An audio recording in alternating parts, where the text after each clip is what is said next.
presentasi yang berjudul manajemen kompensasi. Pada kesempatan ini kami ucapkan terima kasih kepada ibu dosen kami yang telah memberikan kesempatan. Terus terima kasih kepada teman-teman yang hadir kali ini.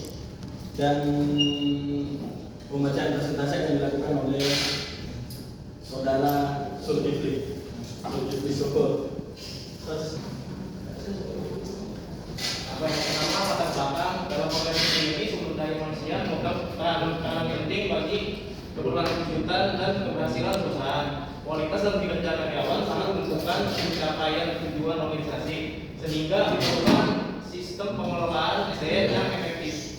Kompensasi tidak hanya berfungsi sebagai alat pembayaran, tetapi juga sebagai motivator untuk meningkatkan kinerja. Sistem kompensasi yang adil, kompetitif, dan transparan dapat membantu organisasi menarik, memotivasi, dan mempertahankan karyawan berkualitas. Rumusan masalah. Yang pertama, apa pengertian kompensasi? Yang kedua, apa fungsi dan tujuan kompensasi dalam organisasi? Yang ketiga, apa saja permasalahan yang terjadi dalam sistem kompensasi? Yang keempat, bagaimana prinsip keadilan diterapkan dalam pemberian kompensasi? Yang kelima, faktor apa saja yang mempengaruhi kompensasi? Yang keenam, bagaimana peran kompensasi terhadap manajemen kinerja? Tujuan. Yang pertama, menjelaskan pengertian kompensasi secara teoritis. Yang kedua, menguraikan fungsi dan tujuan kompensasi. Yang ketiga, mengidentifikasi permasalahan dalam sistem kompensasi. Yang keempat, menjelaskan prinsip dan dimensi keadilan kompensasi. Yang kelima, menguraikan faktor-faktor penentu kompensasi. Yang keenam, menjelaskan hubungan kompensasi dengan kinerja karyawan. Manfaat. Yang pertama, manfaat teoritis. Makalah ini dapat dijadikan referensi akademis mengenai kompensasi dalam manajemen kinerja. Yang kedua, manfaat praktis, memberikan wawasan kepada organisasi dalam merancang kompensasi yang efektif dan keadilan. Yang ketiga, manfaat akademis, membantu mahasiswa memahami konsep kompensasi secara komprehensif. Biasanya dalam dasar teorinya, yaitu kompensasi adalah seluruh bentuk balas jasa yang diberikan organisasi kepada karyawan sebagai imbalan atau kontribusi waktu, tenaga, keterampilan, dan juga tanggung jawab. Kompensasi mencakup penghargaan yang bersifat finansial maupun non finansial, baik yang diterima secara langsung maupun tidak langsung. Menurut Mondi, secara umum kompensasi dapat dibedakan menjadi dua kategori utama, yaitu kompensasi langsung dan kompensasi tidak langsung. Kompensasi langsung meliputi gaji pokok, upah, lembur, bonus, insentif, komisi, dan pembayaran berbasis kinerja lainnya.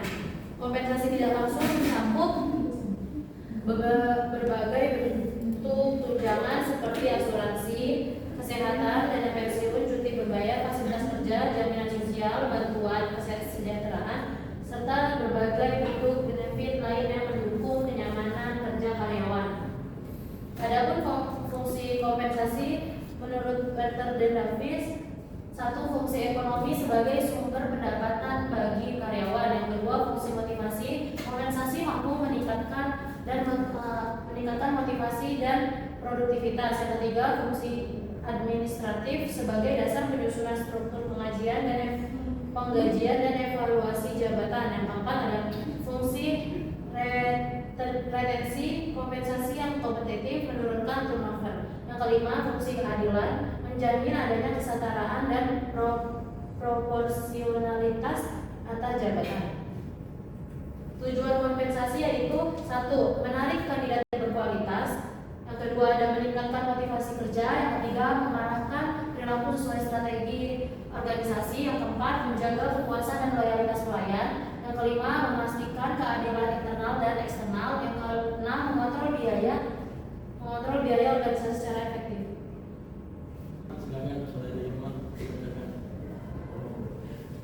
Baik, selanjutnya untuk permasalahan kompensasi atau PDP, itu satu, penilaian kinerja subjektif sehingga menimbulkan ketidakadilan.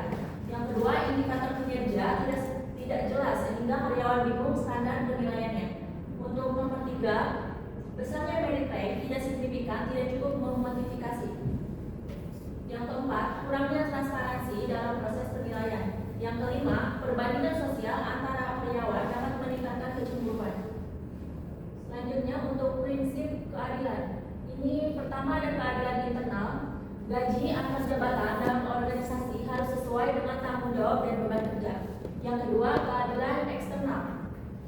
Pengertiannya, penggajian harus kompetitif dibandingkan industri lain. Yang ketiga, keadilan individual. Karyawan yang berkinerja lebih tinggi harus menerima kompensasi yang lebih besar. Dimensi keadilan. Menurut Robin and June 2017, distribut dan justice keadilan dalam hasil yang diterima, gaji atau bonus.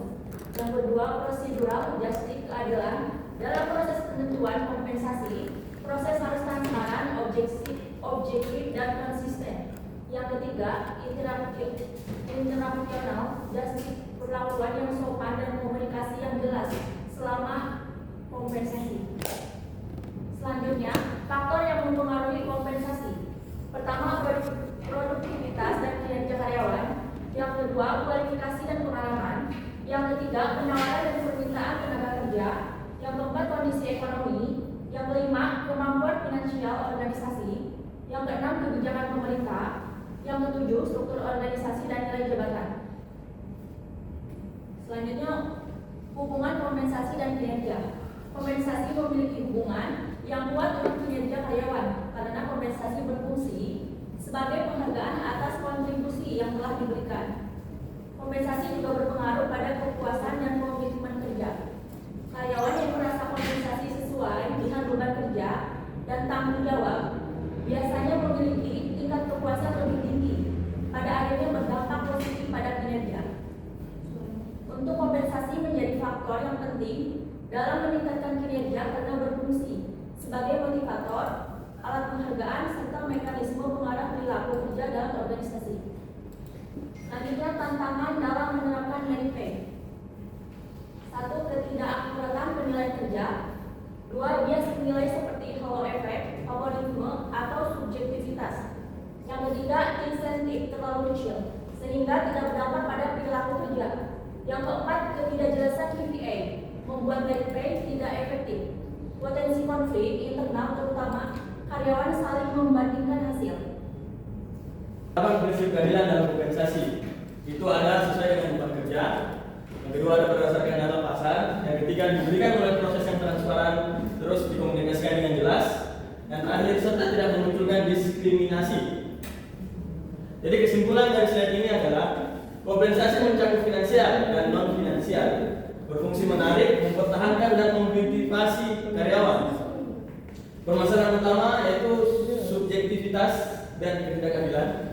Keadilan adalah kunci efektivitas dalam kompensasi. Kompensasi berpengaruh kuat terhadap kinerja. Secara keseluruhan, kompensasi menjadi elemen strategis dalam manajemen kinerja karena berperan penting dalam mendorong perilaku kerja yang produktif dan selaras